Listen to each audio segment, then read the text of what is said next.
안녕하세요. 저는 사람의 인성이 정말 중요하다고 생각하는 50대 초반 남자입니다.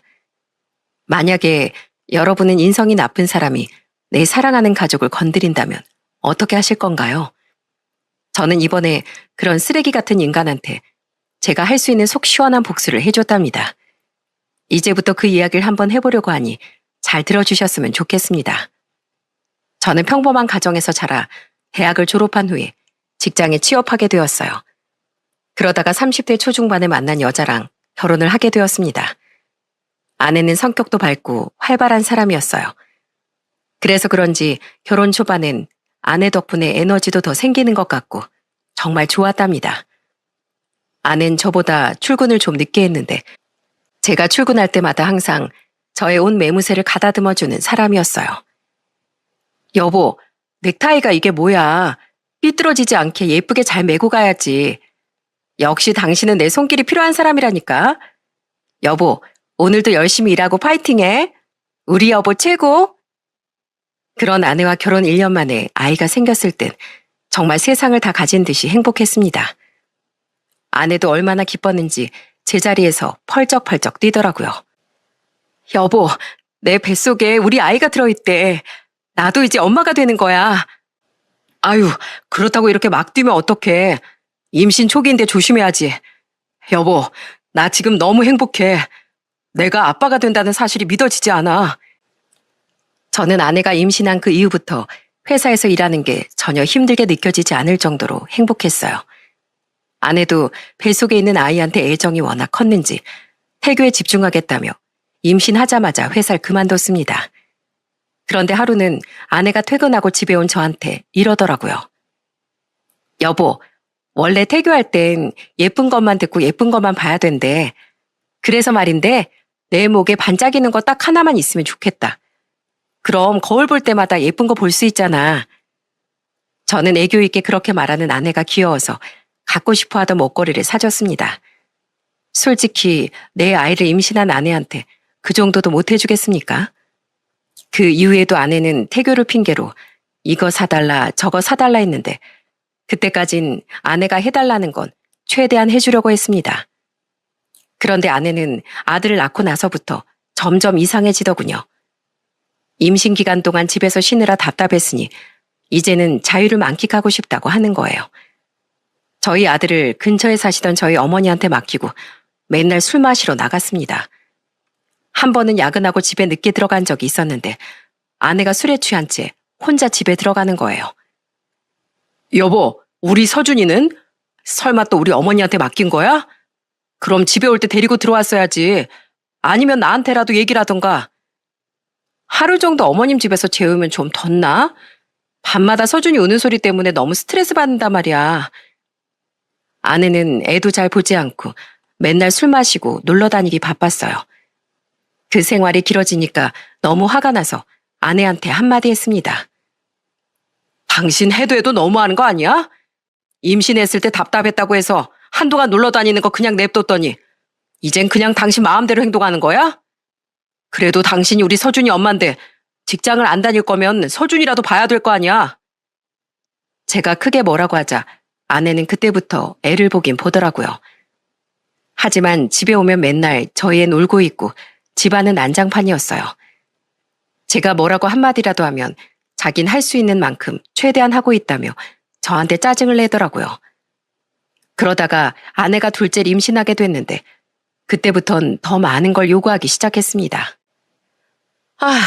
내 친구는 임신하니까 시아버지가 외제차도 사줬다는데 난 애를 둘이나 임신할 동안 아무것도 없잖아. 아무것도 없긴 뭐가 없어. 당신 우리 서준이 임신했을 때 우리 아버지가 용돈 100만 원 주셨잖아.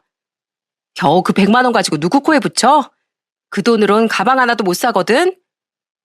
아내는 자꾸 잘 사는 집 친구들이랑 비교를 하곤 했는데 저희 집은 그럴 형편까진 되지 않아서 더 해줄 수가 없었어요. 그런데 아내는 그런 상황을 전혀 이해하지 못하는 것 같더군요. 그래도 그때까진 둘째가 태어나면 아내가 조금 더 책임감을 가지겠거니 했습니다. 하지만 그건 순전히 저의 착각이었어요.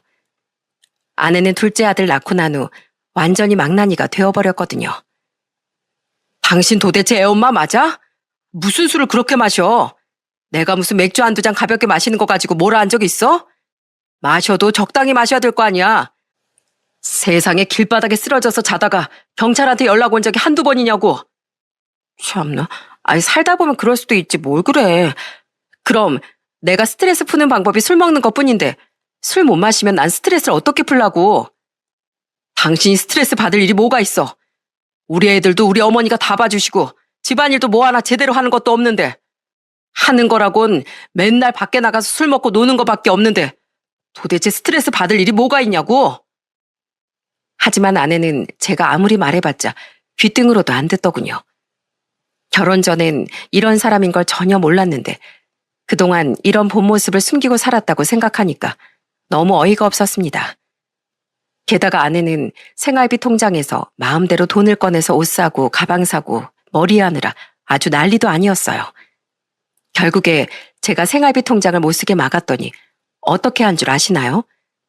제 친구가 선물해준 비싼 유모차를 자기 마음대로 중고로 팔아버린 거예요. 저는 그 사실을 알고 너무 화가 나서 아내한테 이렇게 말했습니다. 당신 진짜 제정신이야? 어디 할 짓이 없어서 애들 유모차를 갖다 팔아? 당신 그거 판 돈으로 뭐 했어? 또 술 마셨지? 그래, 술 마시고 맛있는 거 먹었다. 왜? 그러게 왜 나 돈도 못 쓰게 통장 비밀번호를 다 바꿔놓는데.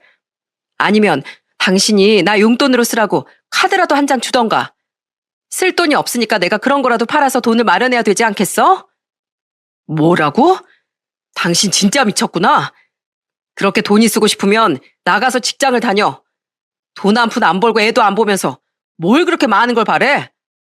세상에 어떤 엄마가 자기 애들 타는 유모차를 팔아다가 술값으로 쓰냐고. 결국 보다 못한 저희 어머니가 아예 저희 집에 들어오셔서 저희 애들을 하루 종일 돌봐주셨어요. 그런데 한 번은 밤 늦은 시간에 술에 잔뜩 취해 들어온 아내를 보고 저희 어머니가 한마디 하신 적이 있었습니다. 애미 너 언제까지 그러고 살 거야? 애들은 엄마 없이 할머니 손에서 이렇게 크고 있는데 엄마란 인간이 술에 미쳐가지고 그러고 돌아다녀도 되는 거냐고.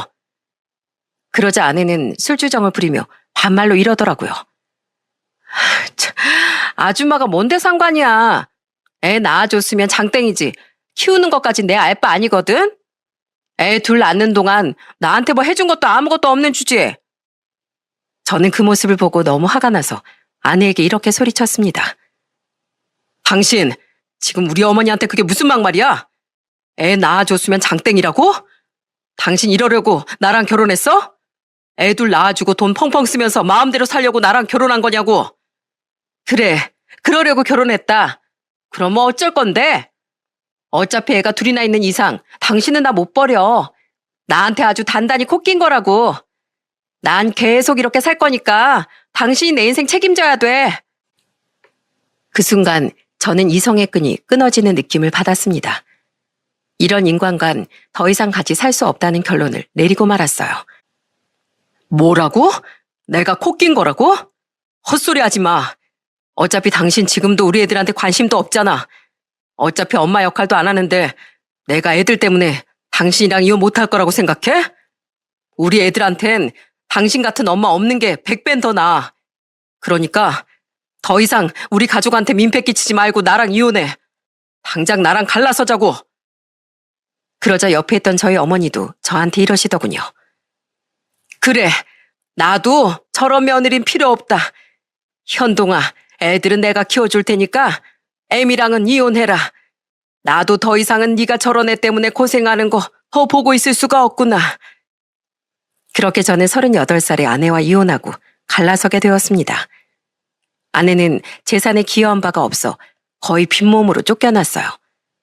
그리고 경제력도 없었기 때문에 저희 애들도 제가 키우게 되었죠. 저는 이혼한 이후에 애들이랑 같이 부모님 집에 들어가서 살게 되었어요. 괜히 제가 이상한 여자를 만나는 바람에 저희 부모님한테 고생만 시켜드리는 것 같아서 너무 죄송하더라고요. 하지만 저희 부모님은 손주를 보는 게 즐겁다면서 오히려 저를 응원해 주셨답니다. 그래도 제가 힘을 낼 수 있었던 건 저희 애들 때문이었어요. 전처는 너무 싫었지만 제 자식들은 너무 사랑스럽고 예뻤거든요.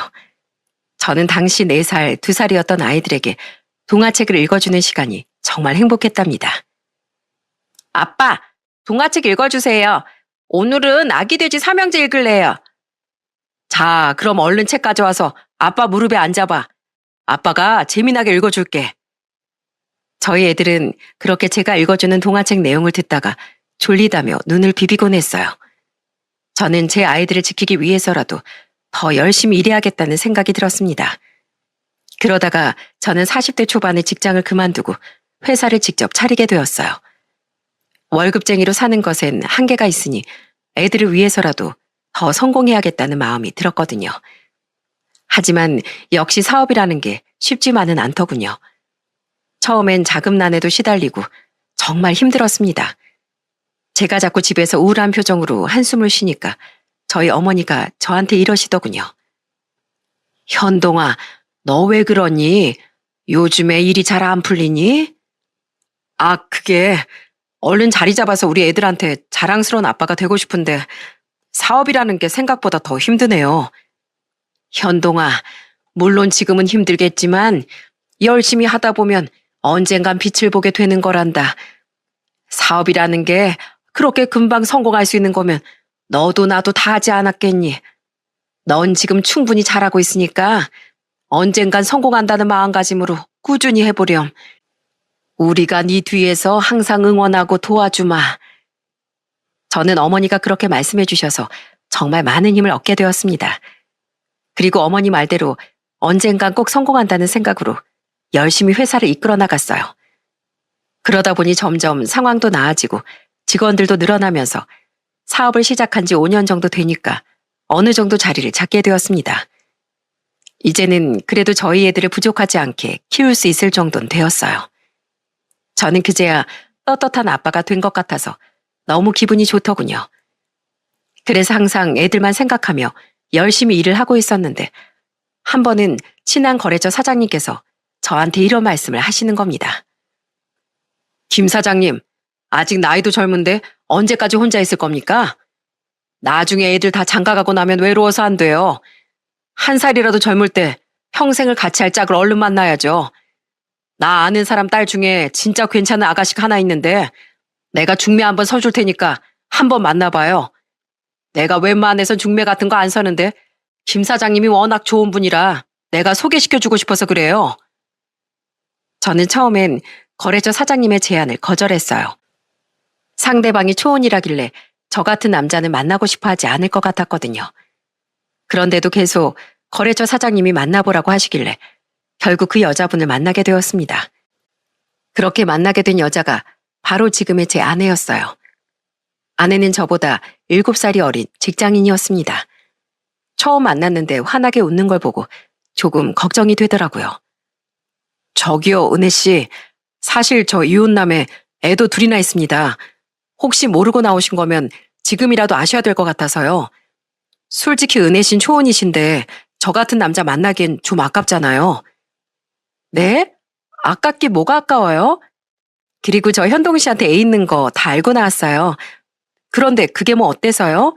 사람만 좋으면 되는 거죠. 그리고 저 애들 되게 좋아하거든요. 아, 그래도 애들을 좋아하는 거랑 남의 자식을 키우는 거랑은 또 다른 문제잖아요.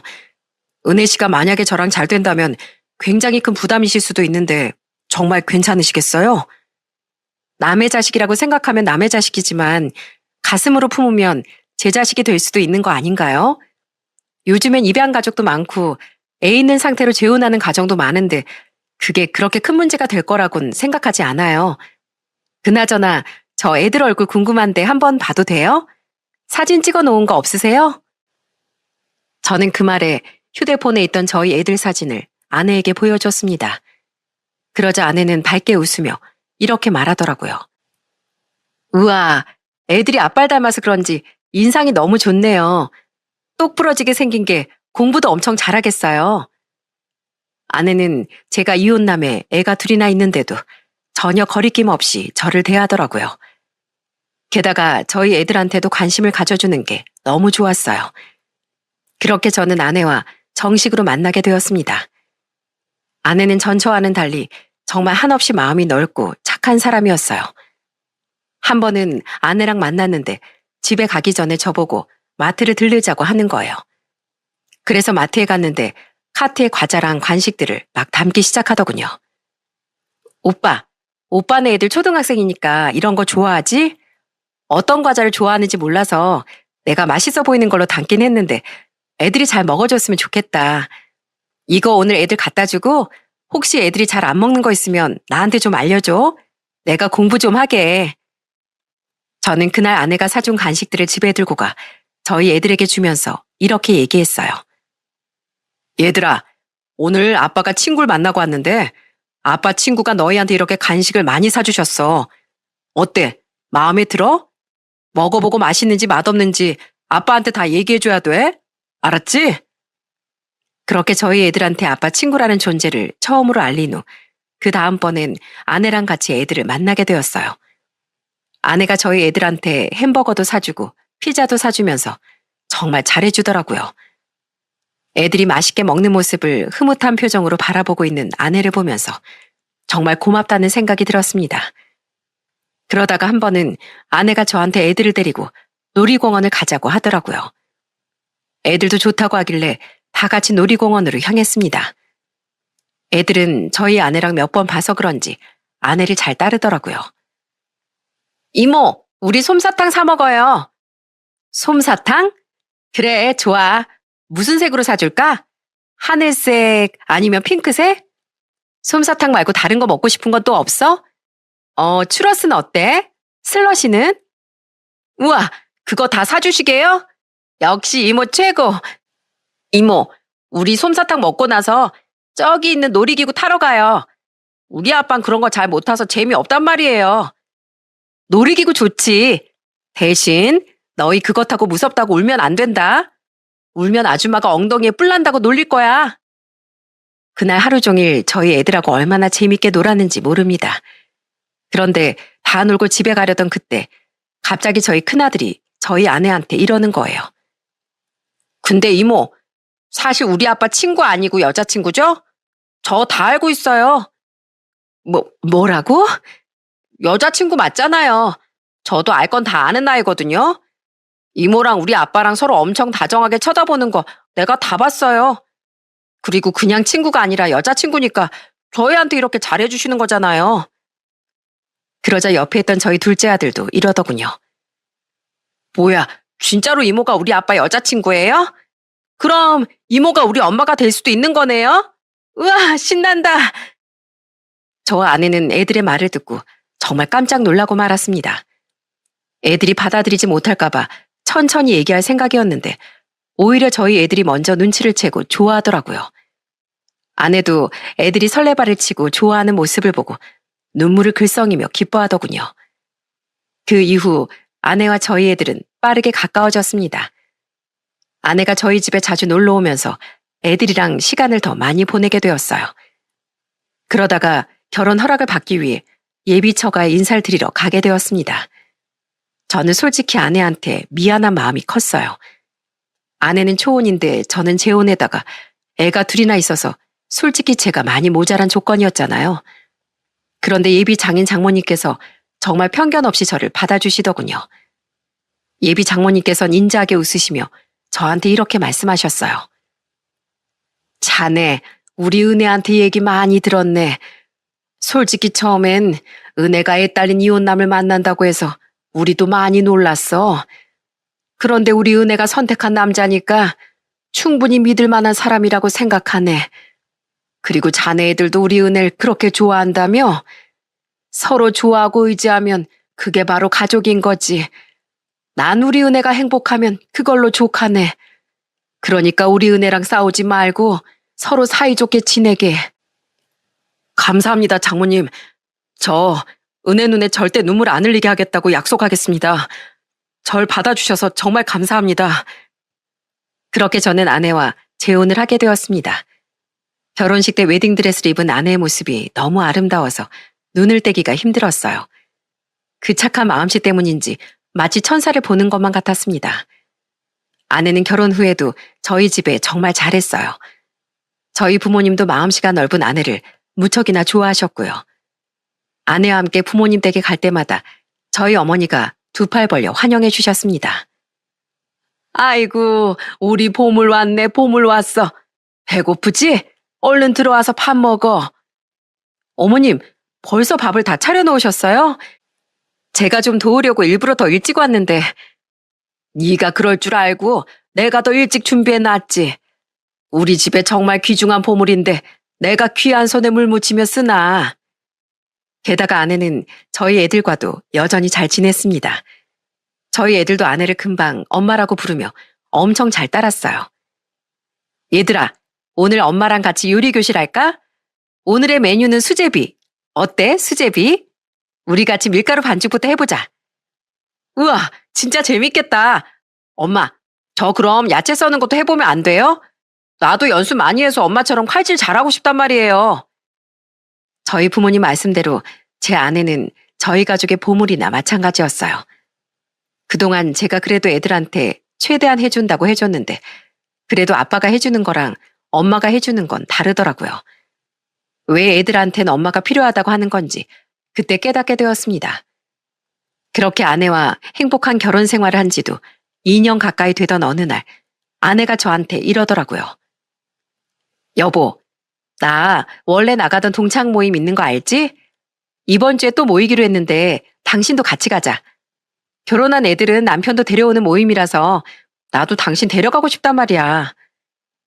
그렇게 저는 아내와 함께 처음으로 아내 동창 모임을 나가게 되었습니다.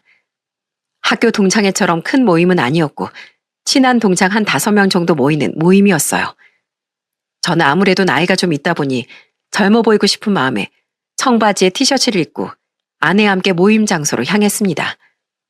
식당 안에 아내와 같이 들어갔는데 아내의 친구 한 명이 반갑게 손을 흔들면서 인사를 하더라고요. 은혜 왔네? 은혜야, 진짜 오랜만이다. 뭐야, 너 경숙이잖아? 네가 여긴 왜 왔어? 동창 모임 한다길래 한번 남편이랑 같이 따라 나와봤지. 나도 동창인데 좀 끼면 안 돼?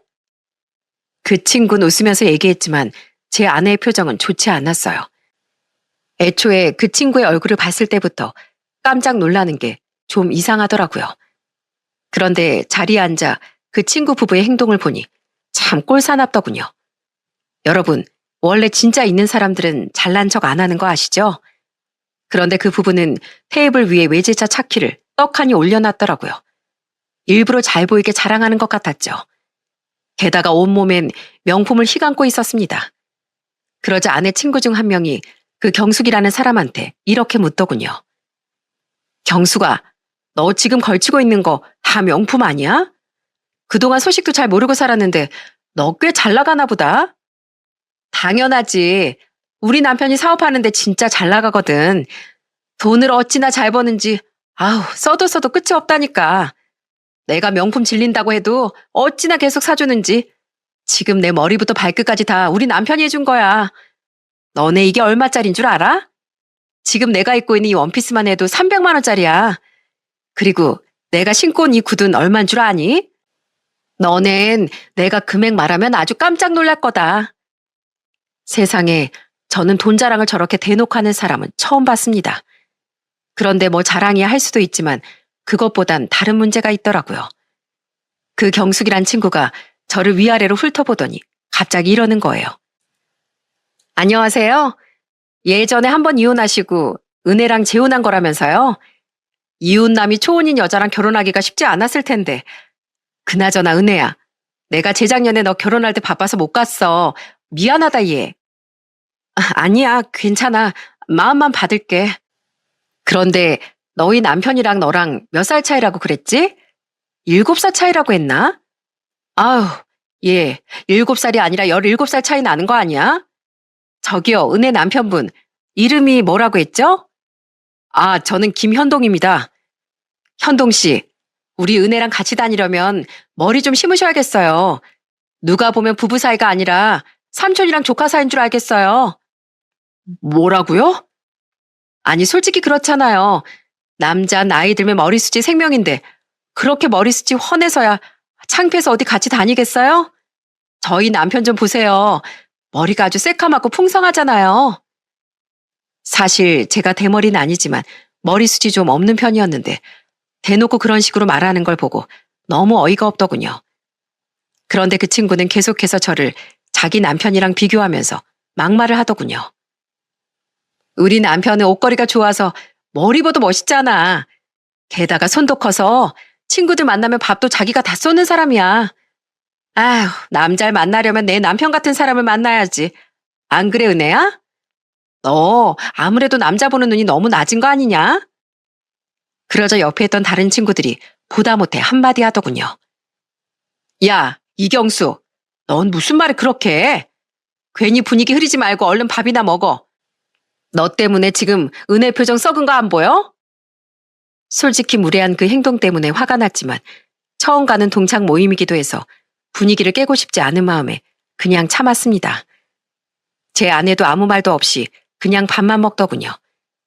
저희가 아무 반응도 안 하니까 그 경숙이라는 친구도 그냥 친구들이랑 떠들고 놀았어요. 그렇게 다시 화기애애한 분위기 속에서 재밌게 이야기도 나누며 놀고 있었는데 2시간 정도 지나니까 그 경숙이란 친구가 술에 취했는지 또 막말을 시작하더라고요. 그런데 현동 씨, 그거 아세요? 은혜 쟤 옛날에 제 꼬봉이었어요.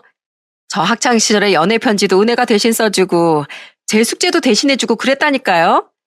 그때 내가 시키는 건 다 했었는데 얼마나 웃기던지. 지금도 아마 제가 한마디만 하면 꿈뻑 죽을걸요?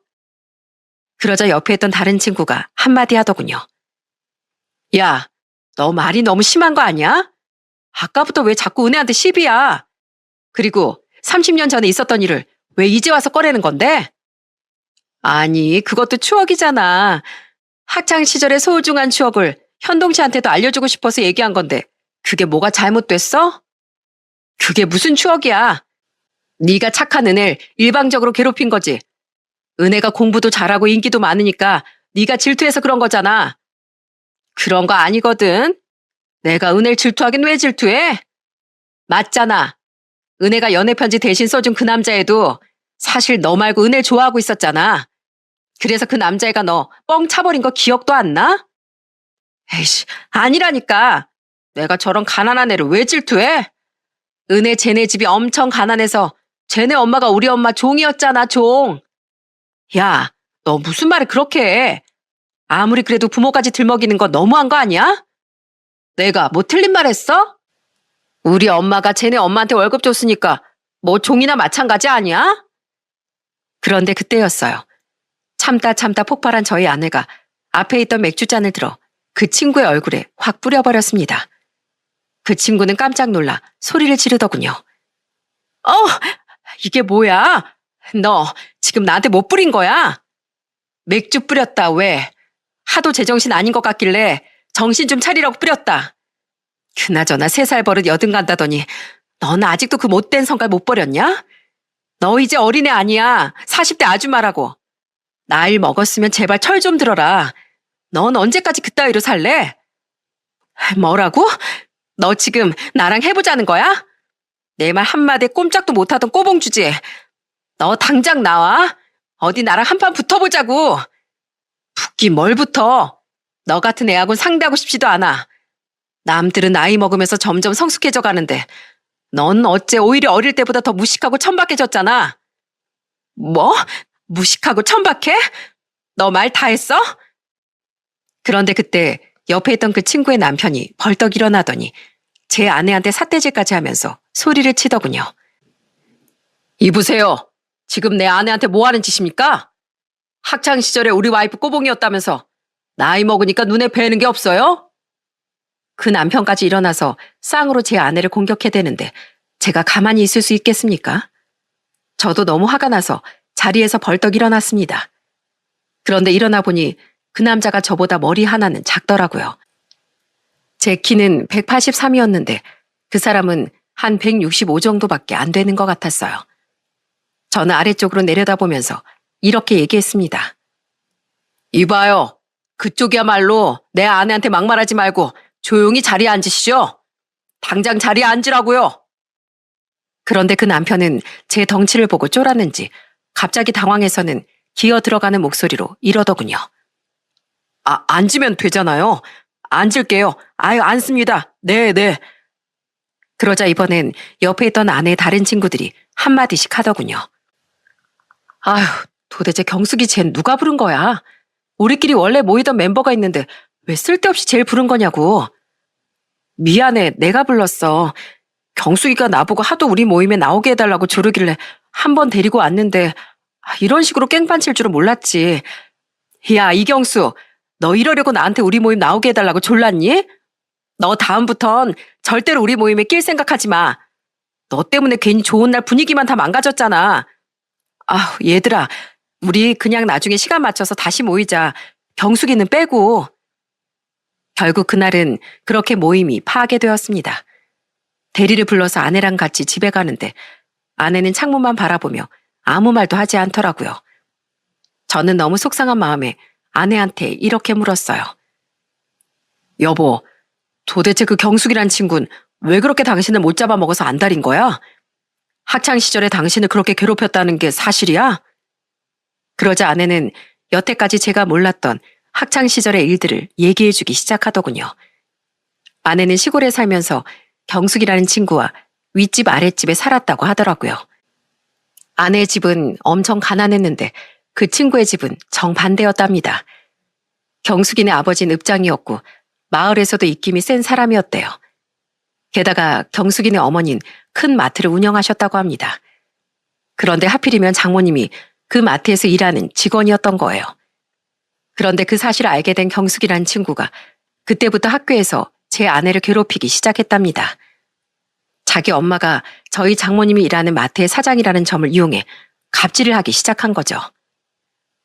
야, 나 숙제하기 싫은데 네가 좀 대신해주라. 난 오늘 친구들이랑 놀기로 해서 시간 없거든. 싫어. 내가 왜 네 숙제를 해줘야 되는데. 니네 엄마가 우리 엄마 꼬봉이니까 너도 내 꼬봉이잖아. 그러니까 당연히 내가 시키는 건 다 해야 되는 거 아니야? 너 이거 안 해주면 우리 엄마한테 얘기해서 너네 엄마 확 잘리게 만들어줄 수도 있어. 그럼 너네 집 지금보다 더 가난해져서 굶어 죽을지도 몰라. 게다가 한 번은 장모님이 아내한테 운동화를 새로 사준 적이 있었대요. 그런데 그 경숙이라는 친구가 아내의 운동화를 보더니 이러더랍니다. 뭐야, 새 운동화 샀네? 돈도 없는 주제에 운동화 살 돈은 있었나 봐. 이런 건 또 내가 신고식 한번 해줘야지. 그 친구는 그렇게 말하며 흙이 잔뜩 묻은 발로 제 아내의 신발을 마구 밟았다고 하더군요. 아내는 너무 화가 나서 경숙의 머리채를 잡아뜯으며 소리를 질렀답니다. 야, 네가 뭔데 내 신발을 더럽혀? 이거 우리 엄마가 사준 신발이란 말이야. 너 진짜 내가 가만 안 둬? 가만 안 둘 거야. 하지만 아무리 싸워도 그 친구의 행동은 나아지지 않았대요. 심지어는 학교의 아내와 관련된 헛소문을 퍼뜨리기도 했답니다. 은혜채, 학교 끝나고 맨날 우리 집에 와서 청소하잖아. 무릎 꿇고 맨날 바닥 박박 닦는데 얼마나 웃긴 줄 알아? 게다가 나 목욕할 때 되면 내 목욕물도 받아줘. 쟤 완전 내 몸종이야, 몸종. 야, 내가 언제 너네 집에 가서 청소를 해주고 목욕물을 받아줬어? 너 자꾸 애들한테 헛소문 퍼뜨릴래? 우리 집이 가난하고 우리 엄마가 너네 엄마 직원이라고 해서 그렇게 함부로 말해도 되는 줄 알아? 결국 아내가 학교에서 계속 괴롭힘을 당한다는 사실을 알게 된 장모님께서 그 원인이 본인한테 있다고 생각해 결국 그 마트를 그만두셨다고 하더군요. 하지만 그 이후에도 그 친구의 괴롭힘은 멈추질 않았대요. 하필이면 시골이라 초중고를 다 같은 학교를 나오는 바람에 아내는 끔찍한 학창 시절을 보내야 했던 거죠. 결국 아내는 고등학교를 졸업한 이후엔 그 경숙이라는 친구와 아예 연락을 안 하고 살았답니다. 저는 그 얘기를 다 듣고 나서 아내한테 이렇게 물어봤어요. 그럼 그 친구가 결혼식에 안 와서 미안하단 얘긴 뭐야? 당신이 그 친구를 결혼식에 초대했었어? 내가 미쳤어? 그런 애를 내 결혼식에 초대하게. 그냥 걘 내가 애 딸린 이혼남이랑 결혼했다는 걸 듣고선 일부러 나 약 올리려고 온 거야. 그게 아니면 굳이 동창 모임까지 와서 저런 짓을 할 리가 없잖아. 아휴, 내가 살다 그런 인간 진짜 처음 보네. 당신 그동안 정말 힘들었겠다. 이제 그런 인간은 그냥 아예 기억에서 지워버려. 당신이 상대하기엔 너무 수준 낮고 지저분한 인간이니까. 알았지? 저는 그렇게 아내를 위로해 주었습니다. 그리고 그 이후엔 그 사건을 잊고 살았어요. 어차피 그 친구가 그러든 말든 우리끼리 잘 살면 그만이니까요. 그런데 그 사건이 있은 지 8개월이 지났을 때였습니다. 계약직 사원을 한 명 뽑아야 되는 상황이었는데 하필이면 제가 그때 14박 15일로 유럽 출장이 잡힌 거예요. 다행히 저희 회사 직원들이 전부 듬직하고 인사 담당자로 있는 부장이 일을 잘했기 때문에 계약직 직원 채용을 그 부장에게 맡겼습니다. 정직원이면 어떻게든 제가 직접 면접을 보겠지만 계약직이기도 하고 출장 일정 때문에 어쩔 수 없었어요. 그런데 출장이 다 끝나고 회사에 출근했던 날이었습니다. 제가 회사에 들어가니까 오랜만에 만난 직원들이 저한테 반갑게 인사를 하더라고요. 사장님 오셨어요? 오랜만에 뵈니까 얼굴이 더 좋아지셨네요. 아유, 좋은 아침입니다. 다들 잘 지내셨죠? 그런데 그때 사무실 안에 있던 낯선 여자가 한 명 보이더군요. 그런데 저는 그 여자의 얼굴을 보고 경악을 하고 말았습니다. 그리고 그건 그 여자도 마찬가지였죠. 어? 여기 현동 씨 회사였어요? 뭐야, 경숙 씨가 여길 어떻게... 네, 그 여자의 정체는 바로 제 아내를 그렇게 괴롭혔던 경숙이라는 친구였습니다. 저희 인사 담당자가 뽑은 그 계약직 직원이 바로 그 사람이었던 거죠. 저는 정말 놀라 자빠지는 줄 알았습니다. 그런데 그 사람은 아무렇지도 않게 웃으며 저한테 이러더라고요. 여길 어떻게 왔긴요. 저 이틀 전부터 여기 출근하고 있는데요. 그런데 어쩜 이런 인연이 다 있대요. 내가 여기서 친구 남편을 만날 줄이야. 역시 친구 잘 두니까 너무 좋네요. 현동 씨, 저 앞으로 이 회사에서 일해야 되는데 저 은혜 친구니까 잘해주실 거죠? 저는 순간 아내가 당했던 그 일들이 떠오르면서 만만하게 보여선 안 되겠다는 생각이 들었습니다. 그래서 그 여자에게 이렇게 얘기했어요. 이봐요. 지금 저한테 뭐라고 불렀습니까? 현동 씨요? 왜 그러세요? 현동 씨한테 현동 씨라고 부르지. 그럼 뭐라고 불러요? 여긴 회사 아닙니까? 여기가 무슨 친구끼리 만나는 동창인 줄 알아요? 공과 사는 확실히 구별할 줄 알아야죠. 저한테 대표님이라고 다시 부르세요. 똑바로 다시 인사하시라고요. 아, 네, 대표님. 안녕하세요. 제가 큰 소리로 지적하자 많이 당황한 것 같더군요. 전 솔직히 지금의 상황이 너무 어이없었지만 사람을 함부로 자를 순 없는 일이었기에 일단은 지켜보기로 했어요. 그리고 저는 그날 집에 가서 아내한테 얘기를 했습니다. 여보, 그 경숙이라는 친구 말이야. 오늘 우리 회사에 출근했더라. 얼마 전에 계약직 직원을 뽑았는데 그게 하필이면 그 친구더라고. 뭐? 그게 사실이야? 아휴, 개 데리고 일하려면 만만치 않을 텐데. 그래도 일단은 뽑았으니까 당분간 지켜보긴 하려고. 내가 알아서 할 테니까 당신은 너무 걱정하지 마. 저는 솔직히 직원들한테 갑질을 해본 적도 없고 옛날 일로 그 사람을 괴롭히고 싶은 생각도 없었습니다. 근데 막상 같이 일을 해보니까 싫은 소리 안 할 수가 없더라고요. 일을 어찌나 못하는지 간단한 복사나 팩스 보내는 것도 잘 못하는 거예요. 이거 복사 누가 했어요? 똑같은 걸 이렇게 많이 복사하면 어떡합니까? 아, 죄송해요. 제가 10장만 복사한다는 게 모르고 0 하나를 더 눌러서 100장이 나와버렸나 봐요. 이봐요, 경숙 씨. 직장 생활 해봤다면서 복사기 하나 다룰 줄도 몰라요? 그리고 지금 이런 식으로 실수한 게 어디 한두 번이에요? 내가 저번에도 얘기했죠? 실수하기 전에 한 번 더 체크하라고 말했잖아요. 세상에 확인을 안 해서 0 하나를 더 붙였다는 게 말이 됩니까? 죄송해요. 다음부턴 실수 없이 잘할게요. 그런데 그 경숙이란 여자는 일만 못하는 게 아니라 업무 태도 자체도 굉장히 불량했어요.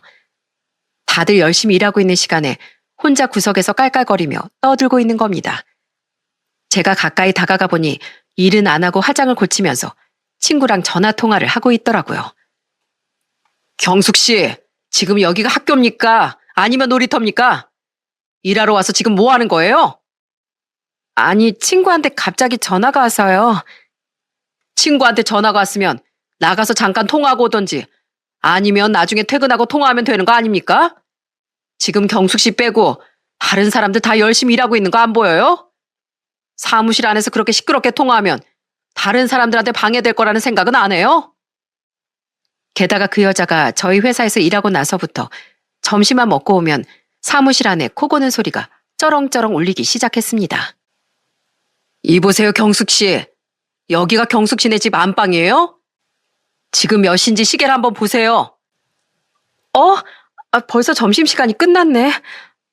아직 졸려 죽겠는데. 대표님, 저 너무 피곤해서 그런데 10분만 딱 더 자면 안 될까요?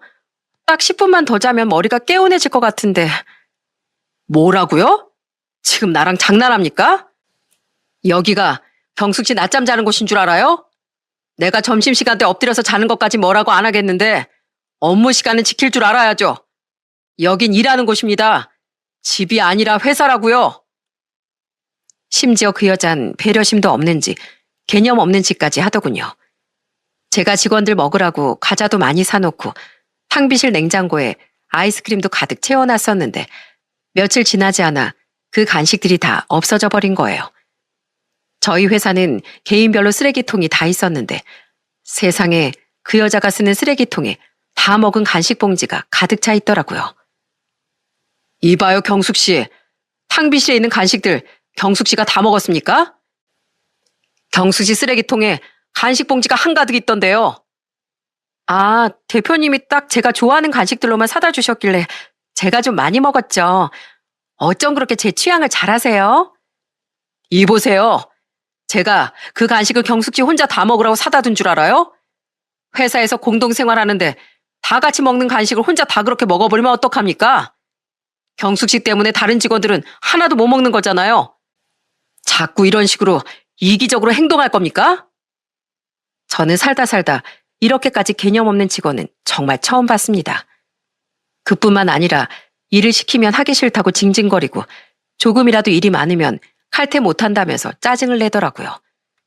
저는 그때마다 아닌 건 아니라고 확실하게 알려주기 위해 따끔하게 한마디씩 했습니다. 그런데 그 여잔 회사에서 혼나는 건 또 싫었는지 일주일도 못 버티고 저한테 사직서를 던지더군요.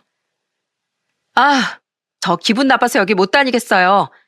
회사가 뭐 여기밖에 없는 것도 아니고 진짜 더러워서 못 해먹겠네.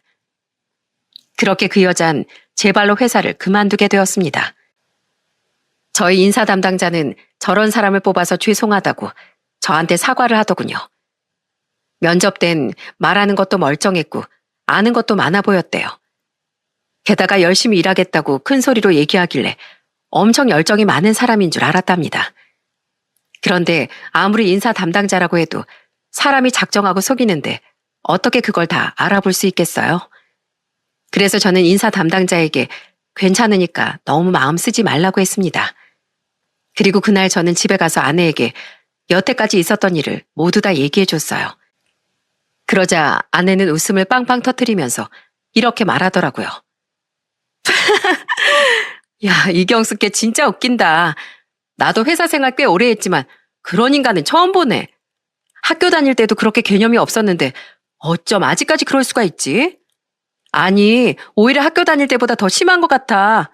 그 정도면 다른 회사 들어가도 금방 잘리겠는데? 낄낄거리며 웃는 아내의 모습을 보자 제가 아내를 대신해 시원한 복수를 해준 것 같아서 속이 후련하더라고요. 사실 제가 복수를 하고 싶은 마음이 있긴 했지만 일부러 갑질을 한 건 아니었어요. 그런데 하는 행동마다 진상을 피우고 직원들이랑 어울리지 못하고 막무가내로 행동하니 어쩔 수 없더라고요. 저는 회사의 대표로서 할 말을 했을 뿐인데 그게 아내와 저한텐 엄청 시원한 일이 되었네요. 그런데 그 일이 있고 나서 한 달쯤 지났을 때 정말 황당한 사실을 알게 되었습니다. 다른 동창들한테 연락을 받은 아내가 저한테 이런 얘기를 하더라고요. 여보, 이경숙 걔 머리부터 끝까지 다 거짓말이었더라? 그때 왜 테이블 위에 그렇게 자랑하면서 올려놨던 그 차키 있지? 그 차키도 10년 넘은 외제차 차키래. 당신도 알겠지만 10년 넘은 외제차는 국산차보다도 더 감가가 많이 돼서 별로잖아. 그리고 걔 걸치고 다니는 옷이랑 액세서리들도 다 짝퉁이었대. 아유, 그렇게 명품 많다고 자랑을 하더니 완전히 다 가짜였더라고. 뭐? 그게 사실이야? 그런데 그 사람 남편이 사업해서 잘 나간다며? 잘 나가는데 왜 짝퉁을 사? 여보, 걔가 하는 말을 믿어? 걔 남편 사업하는 거 아니래. 말로만 사업한다고 하고 사실은 백수나 마찬가지라더라. 남편도 돈을 안 벌어오고 경숙이 걔도 당신네 회사 잘리고 나서 다른 데 또 들어갔는데 또 잘렸다고 하더라고. 그러니 수중에 돈이 있겠어? 요즘에 경숙이가 친구들한테 돈을 그렇게 빌리고 다니나 봐. 말하는 걸로는 무슨 부잣집 사모님인 줄 알았는데 알고 보니까 우리 앞에서 허세 부리고 싶어서 다 거짓말했던 거였어. 예전엔 그렇게 잘 사는 집이었는데 뭐 때문인지 몰라도 지금은 집안 자체가 아주 쪽박 찬 것 같더라고. 저는 그 얘기를 듣고 황당하면서도 참 우습다는 생각이 들더군요. 자기가 가진 것에 만족하며 살 줄도 알아야 하는데 왜 그런 거짓말까지 해가면서 허세를 부렸는지 이해할 수가 없었어요. 아마 제가 짐작하기론 학창 시절에 남들 머리 꼭대기에서 놀던 그 시절을 잊지 못해서 거짓말을 한 건 아닐까 하는 생각이 들더군요. 그때는 철없는 학창 시절이라 그랬다 쳐도 성인이 된 지금까지 그 더러운 인성을 버리지 못하고 양아치 짓을 하는 걸 보니 참 한심하다는 생각이 들었습니다. 우리나라 속담 중에 재벌을 개 못 준다 라는 말이 있죠. 아마 그 사람은 이 나이까지 그 인성을 고치지 못했으니 아마 앞으로도 계속 그렇게 가짜 인생을 살지 않을까 싶어요. 과연 그렇게 살아서 얻는 게 무엇일지 그 사람에게 묻고 싶네요. 지금이라도 정신 차리고 남들을 배려하면서 살았으면 좋겠지만 아마 그런 인간이 바뀔 일은 없을 거라고 봅니다. 지금 그 일이 있은 지 또 2년이 지났어요. 어느덧 저희 애들은 고등학생, 중학생이 되었네요. 요즘 저희 애들은 저보다 더 제 아내를 좋아한답니다. 저희 애들을 친자식처럼 사랑으로 아껴주는 아내에게 항상 감사한 마음으로 살고 있어요. 앞으로도 저희 가족이 계속 화목하게 살 수 있도록 저 역시도 많이 노력을 하려고요. 그럼 여러분, 오늘 하루도 가족들과 행복한 시간 보내시기 바랍니다. 들어주셔서 감사합니다.